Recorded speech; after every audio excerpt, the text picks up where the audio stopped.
Esta é a história do dia da Rádio Observador. O que vai decidir as eleições no Brasil?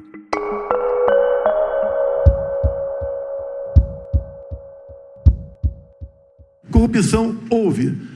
O presidente Lula, o senhor quer voltar ao poder para quê? Para continuar fazendo a mesma coisa na Petrobras? Eu acho que de vez em quando a gente tem que acreditar, sabe, de que nada acontece por acaso. Era preciso ser ele para me perguntar e eu sabia que essa pergunta viria. Era o momento mais esperado da corrida às eleições presidenciais no Brasil. Jair Bolsonaro e Lula da Silva finalmente frente a frente num debate televisivo, mesmo que não estivessem sozinhos em estúdio e contassem com outros 4 candidatos ao lado. Bolsonaro usou a sua carta mais valiosa contra o ex-presidente. A corrupção é uma espécie de as para Bolsonaro, é certo, só que na manga, o antigo chefe de Estado brasileiro, que chegou a estar preso durante 580 dias na prisão de Curitiba, tem um trunfo para cortar: a economia. O país que eu deixei é um país que o povo tem saudade. É o país do emprego. É o país em que o povo tinha o direito de viver dignamente, de cabeça erguida nesse país. E esse país vai voltar.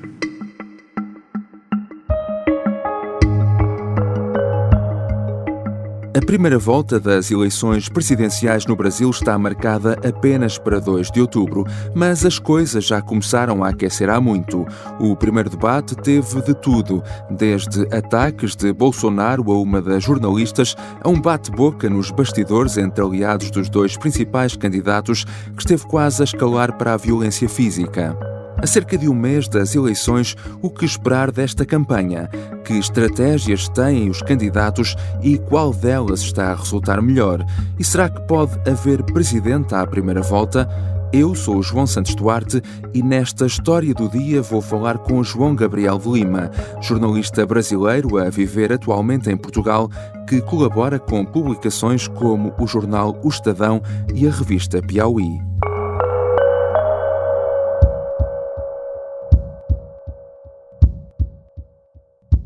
Bem-vindo, João Gabriel de Lima.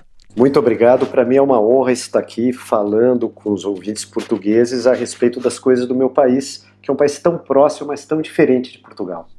Nós é que agradecemos também. De resto, o João Gabriel, neste momento, vive em Portugal. Esteve acordado neste último fim de semana para ver o debate?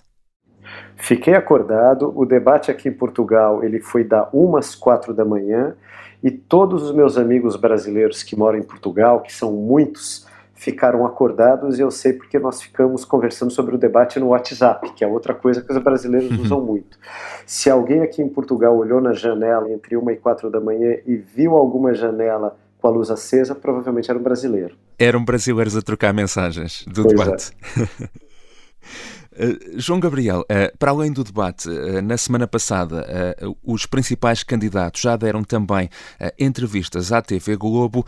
Ainda falta pouco mais de um mês para a primeira volta das eleições, mas esta primeira semana é sempre considerada como crucial. Explique-nos um pouco também como funciona esta dinâmica de campanha no Brasil e porque é que este momento é tão importante.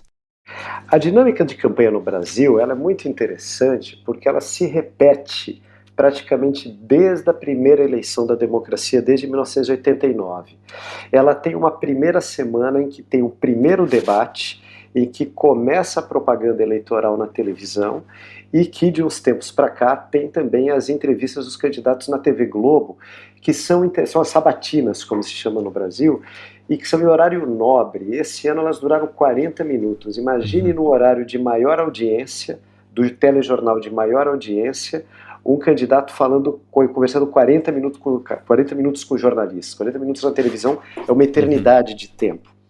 E todos esses programas, eles têm muita audiência.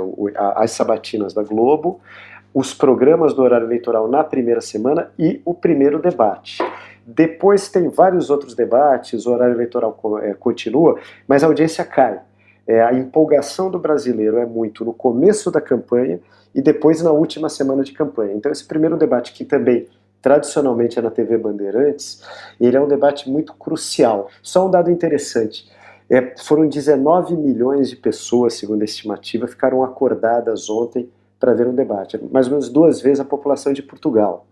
E o portal UOL, Universo Online, que é um dos 2 maiores portais de internet do Brasil, ele transmitiu o debate e foi a maior audiência ao vivo desde que o UOL existe, essa audiência de ontem. Então, só para mostrar a importância e o peso desse pontapé inicial de campanha, como a gente fala às vezes usando a metáfora futebolística, no Brasil se usa muito isso. O seu governo foi marcado pela cleptocracia, ou seja, um governo feito à base de roubo.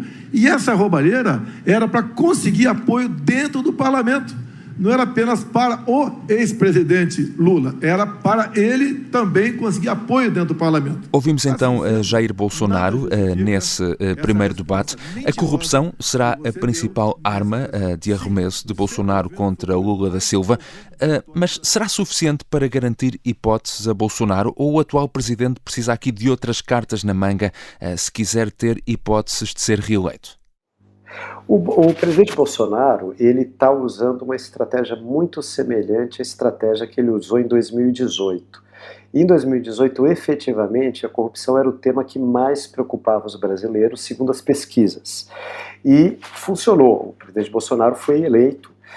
E ele está repetindo essa estratégia nesse ano. Por quê? Porque as sondagens que ele tem feito mostram que falar de corrupção é algo que prejudica mais o ex-presidente Lula do que o presidente Bolsonaro. Embora haja vários escândalos de corrupção no governo Bolsonaro, alguns deles foram inclusive denunciados pelo jornal Estado de São Paulo, onde eu tenho uma coluna, como por exemplo suborno, tráfico de influência com pastores da igreja evangélica, ou o que está sendo chamado no Brasil de orçamento secreto, que basicamente é uma verba que é dada para os deputados para que eles apoiem o presidente Bolsonaro, mas mesmo assim o tema da corrupção prejudica mais o ex-presidente Lula, segundo essas sondagens. Agora, por outro lado, ao contrário do que acontece em 2018, a corrupção não é mais a principal preocupação dos brasileiros. Hoje todas as sondagens dão que a principal preocupação dos brasileiros é a economia, porque, entre outras coisas, por causa da pandemia, o desemprego aumentou, a inflação voltou e voltou forte no Brasil, os preços aumentam muito, os combustíveis aumentaram, aumentou a pobreza no Brasil, o Brasil voltou ao mapa da fome da ONU, que o Brasil estava fora do mapa da fome, não existia fome endêmica no Brasil desde a década retrasada, né? E agora o Brasil voltou. Então a economia é a principal preocupação hoje dos brasileiros. Por isso, talvez essa questão da corrupção ela não seja mais tão central, mas a gente vai ver a progressão das sondagens. Esse país, que era um país que, quando eu deixei a presidência, estava crescendo a 7,5%. Esse país que teve 20 milhões de empregos com carteira profissional, é o país que o atual presidente está destruindo. Os inquéritos mostram que a economia é a maior preocupação dos eleitores neste momento. Este é um fator que pode ajudar mais Lula da Silva do que Bolsonaro? Sim, exatamente. E nós temos aí, é bem o oposto, né? Quer dizer, falar de corrupção, o presidente Bolsonaro tem problemas de corrupção, mas prejudica mais o Lula. Falar de economia ajuda muito mais o Lula, e o presidente Bolsonaro também percebeu isso. Então, o que o Lula tem feito, aí é o debate na área econômica, o que o Lula tem feito basicamente é comparar o período de governo dele, em que você teve uma diminuição da desigualdade, uma diminuição da pobreza no Brasil, um crescimento econômico que no último ano de governo dele chegou a 7,5%. Ele foi muito ajudado por uma conjuntura internacional favorável, né? Era o ciclo das commodities, o Brasil é um grande exportador agrícola, né? Hoje é o setor mais importante da economia brasileira, então isso ajudou muito o governo Lula, mas ele quer avivar a memória dos brasileiros para esse período. E o presidente Bolsonaro, ele tomou algumas medidas para melhorar os índices econômicos recentes, né? Algumas medidas que na verdade envolveram gasto público, ou desoneração de impostos, que é uma conta que vai ter que ser paga no ano que vem. Mas houve alguma efetividade, a gasolina parou de subir, a inflação caiu um pouco, então o Bolsonaro percebeu que ele também tem que entrar nesse debate, mesmo que o Lula ganhe mais com esse debate do que ele, porque senão, de uma certa maneira, ele vai ser engolido por essa questão econômica. Nós temos aqui dois candidatos muito diferentes e também duas campanhas com estratégias muito diferentes, não é? Em que é que cada um deles está a apostar mais? Pois aí as estratégias elas são muito diferentes, aí é interessante a gente começar pelo caso do Bolsonaro, porque o presidente Bolsonaro ele inovou muito no uso das redes sociais. Ele vem fazendo isso há muito tempo e ele tem um número que é interessante, ele tem 32 milhões de seguidores somando Facebook e Instagram. O Lula, entre os candidatos, o que tem mais seguidores depois do Bolsonaro, ele tem 11 milhões de seguidores, 1/3 dos seguidores do Bolsonaro. Então, o Bolsonaro ele faz uma campanha muito, não só voltada para redes sociais, como também com lógica de redes sociais, né? Os estrategistas do presidente Bolsonaro, eles dividem um pouco o público em tribos. E ele está focando muito em 3 tribos principais. Uma é a tribo religiosa, né, os evangélicos, católicos, mas principalmente evangélicos, porque eles têm muito peso político no Brasil, que deram a vitória, eles votaram maciçamente no Bolsonaro em 2018, e em 2022, nas primeiras sondagens, estavam divididos entre Bolsonaro e Lula, meio a meio, e o Bolsonaro ele faz uma campanha junto aos evangélicos que vem resultando, o voto dos evangélicos do Bolsonaro está voltando aos poucos. As outras 2 tribos são as tribos onde o presidente Bolsonaro tem mais dificuldade, as mulheres e os mais pobres. As mulheres e os mais pobres votam maciçamente no Lula. E o Bolsonaro escalou, como estratégia de campanha, para conquistar esse público feminino, a mulher dele, a Michele Bolsonaro, que é uma pessoa também muito religiosa, ela também tem muito eco entre os evangélicos, ela é evangélica, o Bolsonaro é católico, ela é evangélica, mas isso não tem resultado. Por enquanto, as mulheres ainda estão distantes do Bolsonaro e os mais pobres, eles receberam auxílio emergencial agora, né, na pandemia. O Bolsonaro conseguiu aprovar uma verba de R$600, que dá algo mais ou menos como 100 euros para as pessoas que estão numa situação de muita dificuldade no Brasil, que são muitas, né? São milhões de pessoas, mas também o voto dos mais pobres, segundo as pesquisas, ainda não veio para o presidente Bolsonaro, né? E no caso do Lula, a estratégia dele é menos rede social e mais a questão política mesmo. Ele olha o mundo de uma maneira mais ideológica. Então ele acha que ele tem que conquistar o centro político. Ele tem os eleitores mais à esquerda, já são dele.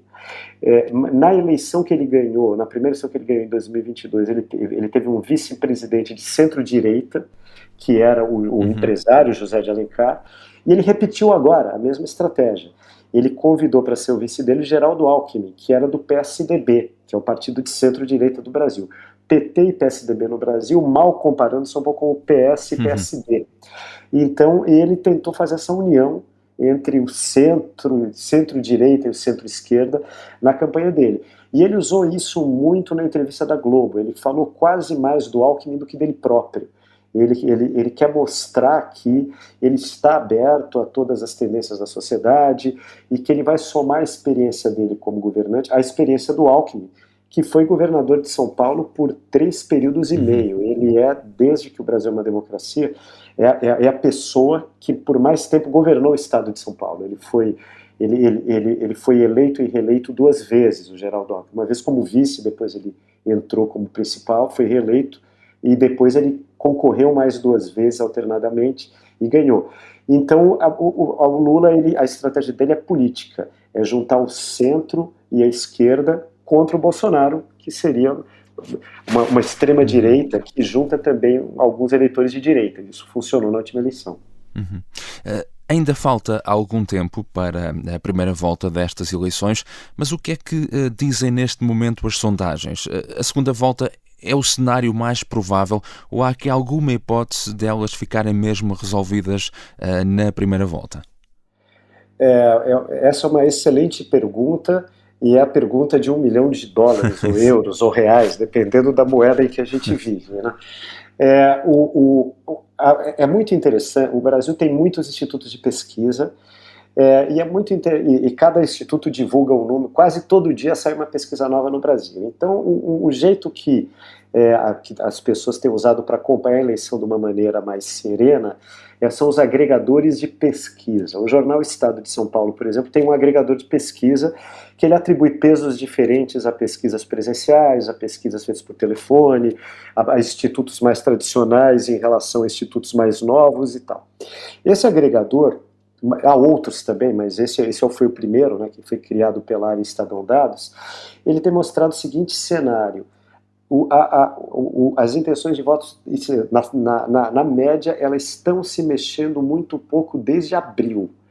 Houve um crescimento do presidente Bolsonaro do começo do ano até abril, quando ele chegou na casa dos 30% de votos, e daí então os dois candidatos têm oscilado mais ou menos na margem de erro. Uhum. Então o presidente Lula nos agregadores, ele está sempre entre 45 e 47, e o ex-presidente Lula, e o presidente Bolsonaro, ele está sempre ali entre 32 e 35. É uma diferença, a diferença tem sido muito constante entre os dois candidatos, entre 12, 13 pontos, não tem mudado muito ainda.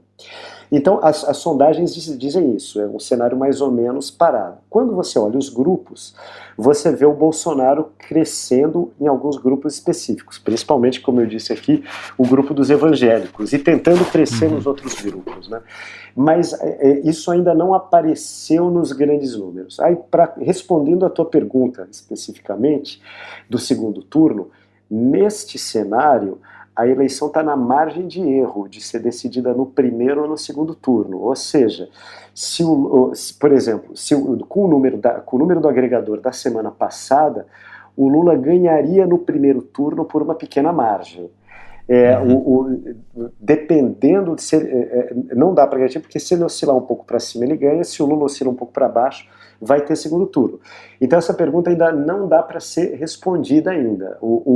Como a campanha começou agora, ontem no debate televisivo, por exemplo, os candidatos Simone Tebet e Ciro Gomes foram muito bem, o Lula e Bolsonaro foram mal. Se esses candidatos de centro roubam pontos dos candidatos principais, aumenta a chance de ter um segundo turno. Mas isso é uma coisa ainda indefinida. Vera, não podia esperar outra coisa de você. Eu acho que você dorme pensando em mim, você tem alguma paixão por mim. Você não pode tomar partido num debate como esse, fazer acusações mentirosas a meu respeito. Você é uma vergonha para o jornalismo brasileiro. Este debate ficou também marcado pelo momento em que o presidente Jair Bolsonaro atacou a jornalista Vera Magalhães. Isso provocou uma resposta forte, principalmente das outras duas mulheres candidatas, sendo que Bolsonaro, como já referimos, precisaria aqui de conquistar o voto feminino onde tem problemas de apoio. Pois é, e essa foi a grande questão desse debate, porque debate é como capítulo de série de TV, né? Você assiste o capítulo de série de TV, mas você lembra por causa de um trecho. Eu quero assistir aquele capítulo em que o Ross de Friends fantasiou de tatu, para falar uma série antiga, mas que é sempre reprisada, né? E nos debates é assim, todo mundo lembra do debate por causa de um momento. E o momento desse debate foi o momento em que o presidente Bolsonaro ofendeu a jornalista Vera Magalhães quando ela fez uma pergunta a respeito de vacinas. Isso pautou o debate inteiro, porque o debate passou a ser a respeito de machismo e de mulheres. Por quê? Porque, para além do comentário do Bolsonaro, existiam duas candidatas no debate, duas mulheres concorrendo à presidência da República. A Simone Tebet, do PSDB, de centro-direita, e a Soraya Tronic, que também é de centro-direita, tendendo à direita. E as duas criticaram veementemente o presidente Bolsonaro, e o presidente Bolsonaro ele mostrou uma ingenuidade, na verdade, porque ele deveria ter mudado de assunto, mas ele voltou ao assunto das mulheres e voltou a apanhar das candidatas que estavam em cena, né? E a candidata Soraya Tronic, que se elegeu senadora com apoio do Bolsonaro na última eleição, em 2018, ela até usou termos chulos para se referir ao Bolsonaro. Não vou repetir os termos aqui, mas o que ela disse basicamente é que o presidente Bolsonaro ele é alguém que fala de uma maneira muito dura, em geral mal educado com mulheres, e é subserviente aos homens, e que essa seria uma característica do presidente Bolsonaro, né? E ela é uma candidata de direita que justamente ela pega dentro das redes sociais o nicho do que as pessoas chamam de bolsonaristas arrependidos, né? Então acaba que o tema desse debate, que foi o primeiro debate que teve essa audiência enorme, foi machismo e foi mulheres. Os outros assuntos foram debatidos, mas esses serão esquecidos. Nas redes sociais só se fala nisso. Tanto que nas pesquisas qualitativas e quantitativas que foram feitas pelos institutos sobre quem ganhou o debate, quase todos os institutos apontam a Simone Tebet como vencedora do debate. Quando ela começou a confrontar o Bolsonaro com o tema do machismo, as menções positivas a ela nas pesquisas e nas redes sociais começaram a subir, e ela chegou no primeiro lugar quase que disparado. Em segundo lugar chegou o Ciro Gomes no debate. Então isso mostra um pouco qual foi a tônica desse debate. O que a gente precisa ver agora é o quanto esse debate, o quanto isso vai influenciar as pesquisas. Vão sair mais umas 6 ou 7 ao longo dessa semana. E vai se saber o quanto a Simone conseguiu ganhar de pontos e, efetivamente, se o Bolsonaro perdeu pontos. Obrigado, João Gabriel de Lima.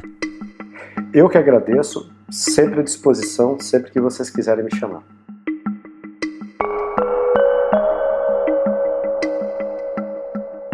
João Gabriel de Lima é jornalista e colabora regularmente com publicações como O Estadão e a revista Piauí. Esta foi a História do Dia. Neste episódio ouvimos também sons da rede Bandeirantes. A sonoplastia é do Bernardo Almeida e a música do genérico é do João Ribeiro. Até amanhã.